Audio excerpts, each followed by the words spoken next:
दोस्तों आपका स्वागत है यूरेका पे।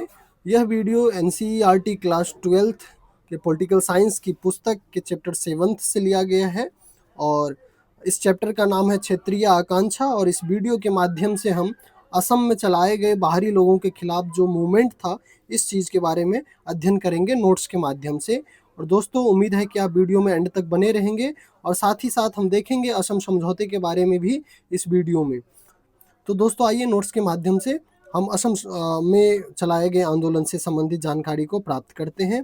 स्वतंत्रता के बाद भारत के विभिन्न क्षेत्र में सांस्कृतिक पहचान, संसाधनों और राजनीतिक अधिकारों को लेकर के क्षेत्रीय आकांक्षाएं उभरी। पूर्वोत्तर भारत में बड़े पैमाने पर अप्रवासी आए थे और इससे एक खास समस्या वहाँ पे पैदा हुई थी। 1979 से 1985 तक असम में चला आंदोलन इसी प्रकार की क्षेत्रीय अस्मिता से जुड़ा हुआ था। यह मुख्यतः अवैध प्रवासियों के मुद्दे पर आधारित मूवमेंट वहाँ पे था। तो आइए दोस्तों असम आंदोलन को देखते हैं। तो असम आंदोलन से संबंधित यहाँ पे मुख्य कारण बताए जाते हैं। जो दो मुख्य कारण है वो यह है एक तो सामाजिक और राजनीतिक कारण था और दूसरा वहाँ पे आर्थिक कारण भी था। तो दोस्तों सर्वप्रथम हम असम आंदोलन के पीछे जो सामाजिक और राजनीतिक कारण था इन चीज़ों को देखते हैं। दोस्तों असम की भौगोलिक स्थिति के कारण यहाँ लंबे समय से प्रवास जो है होता रहा है। 1971 में जब भारत पाकिस्तान युद्ध हुआ था और बांग्लादेश का निर्माण हुआ था, इस समय बड़ी संख्या में लोग आकर के असम में बस गए थे, जो कि पूर्वी बांग्ला जो वर्तमान का बांग्लादेश है और उस समय के पूर्वी पाकिस्तान था, वहाँ से माइग्रेट करके ये असम आए हुए थे। स्थानीय जनता को प्रवासी को लेकर के यहाँ पे कुछ आशंकाएं थी और स्थानीय जनता को अपनी भाषा और संस्कृति पर खतरा महसूस हुआ। उन्हें लगा कि प्रवासियों की संख्या में बढ़ोतरी की वजह से स्थानीय लोगों के रोजगार की अवसर कम हो रही है और मतदाता सूची में विदेशी नागरिक शामिल हो रहे हैं, जिससे उनके राजनीतिक ताकत पर नकारात्मक असर पड़ेगा। दोस्तों साथ ही साथ आइए हम देखते हैं असम मूवमेंट के पीछे जो आर्थिक कारण थे वो क्या थे। असम में तेल, चाय और कोयले जैसे प्राकृतिक संसाधन की मौजूदगी के बावजूद भी व्यापक गरीबी थी। यहाँ की स्थानीय जनता में ने माना कि असम के प्राकृतिक संसाधन बाहर भेजे जा रहे हैं और इससे असम के लोगों को कोई भी फायदा नहीं हो रहा है। तो इस समय मूवमेंट जो स्टार्ट हुआ था, जो आशू के द्वारा किया गया था, असम स्टूडेंट यूनियन के द्वारा किया गया था, तो यही दो प्रमुख कारण थे जिस वजह से असम में अलगाववादी आंदोलन और बाहरी लोगों के खिलाफ जो मूवमेंट स्टार्ट हुए थे।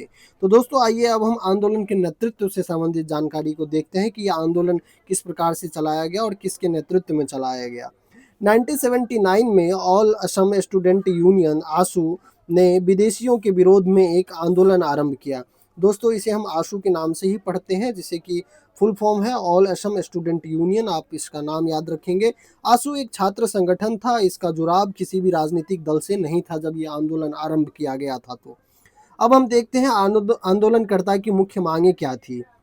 तो दोस्तों आंदोलनकर्ता की जो मुख्य मांगे थी वो यह थी कि 1951 के बाद जितने भी लोग असम में आकर के बसे हैं उन्हें असम से बाहर भेजा जाए। और जो आशू जो द्वारा जिसके द्वारा असम का मूवमेंट चलाया जा रहा था, तो आशू द्वारा आरंभ किया गया यह आंदोलन अवैध और प्रवासी बंगाली और अन्य लोगों के दबदबे और मतदाता सूची में लाखों लोगों के नाम दर्ज कर लेने के खिलाफ था। तो दोस्तों आंदोलन की जो प्रकृति की अगर हम बात करें तो इस आंदोलन को पूरा असम में समर्थन मिला हुआ था और आंदोलन के दौरान कई हिंसक और त्रासद घटनाएं भी हुई। बहुत से लोगों को जान भी गंवानी पड़ी इस आंदोलन के समय और धन संपत्ति का भी नुकसान हुआ। आंदोलन के दौरान रेलगाड़ियों की आवाजाही और बिहार के बरौनी स्थित तेल शोधक कारखाने को तेल आपूर्ति रोकने की भी कोशिश की गई छात्र नेताओं के द्वारा। इसके बाद में दोस्तों जब लंबे समय तक यहाँ पे हिंसा की प्रवृत्ति बनी हुई थी और इस राजनीतिक स्थिति खराब थी और शांति बनी हुई थी, तो असम समझौता होता है 1985 में और 1985 में केंद्र सरकार और आंदोलनकारियों के बीच ऐतिहासिक समझौता हुआ। इस समय देश के जो पीएम थे वो राजीव गांधी थे। और अगर हम इस समझौते के अगर मुख्य प्रावधान को देखें तो 1 जनवरी 1966 से पहले आए लोग भारतीय नागरिक माने जाएंगे। इस समझौते के अनुसार 1966 से लेकर के 1971 के बीच आए लोग को 10 वर्ष तक मतदान अधिकार से वंचित रखा जाएगा। 25 मार्च 1971 के बाद भारत आए लोगों का पहचान कर निष्कासन किया जाएगा असम से।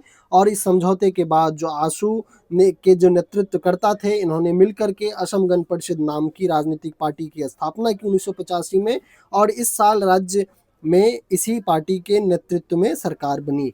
तो इस प्रकार असम की स्थिति को भारत सरकार के द्वारा सॉल्व किया गया और इसका समाधान निकाला गया, और वर्तमान समय में असम की स्थिति स्थिर बनी हुई है और वहाँ पे शांति बहाल है, और असम दिन प्रतिदिन अपने विकास की राह पे अग्रसर है। दोस्तों, मुझे उम्मीद है कि आपको ये वीडियो पसंद आया होगा, और अगर ये वीडियो पसंद आया हो तो अपने दोस्तों के साथ शेयर करें और चैनल को सब्सक्राइब करें। धन्यवाद।